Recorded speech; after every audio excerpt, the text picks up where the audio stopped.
Évangile selon Marc, chapitre 2, passage 4, épis récoltés le jour du sabbat.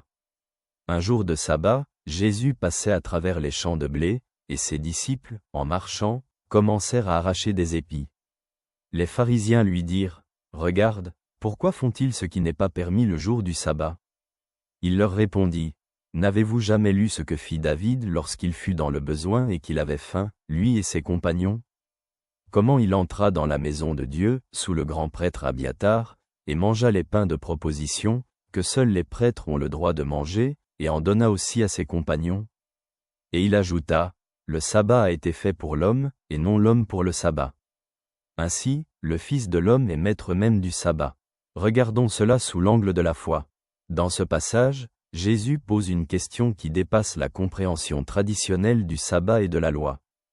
Les pharisiens accusent ses disciples de violer le sabbat en arrachant des épis, mais Jésus leur répond en se référant à l'exemple de David, qui, en cas de faim, a enfreint la loi en mangeant les pains de proposition, permis uniquement aux prêtres.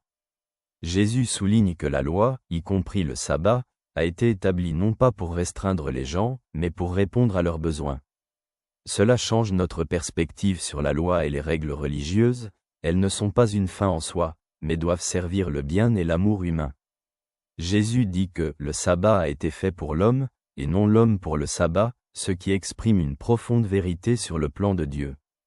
Les règles doivent être des outils aidant les gens à vivre en harmonie, et non un fardeau qui les asservit. De même, Jésus, en se nommant « maître du sabbat », montre qu'il a autorité sur toutes les normes religieuses, car sa mission est le salut et l'amour, non le respect des règles pour elles-mêmes. Cet extrait nous invite à réfléchir sur notre approche des règles religieuses et morales dans notre vie. Les traitons-nous avec amour, montrant de la miséricorde aux autres, ou tombons-nous dans le piège de l'observance rigide des règles, oubliant leur véritable essence ? Jésus nous montre que l'observance véritable des commandements de Dieu n'est pas seulement un comportement formel des rituels, mais faire le bien, comprendre et faire preuve de miséricorde envers les autres. Demandons-nous donc comment nous pouvons refléter cette attitude de miséricorde dans nos vies, sans perdre de vue le véritable sens des principes que Jésus nous offre.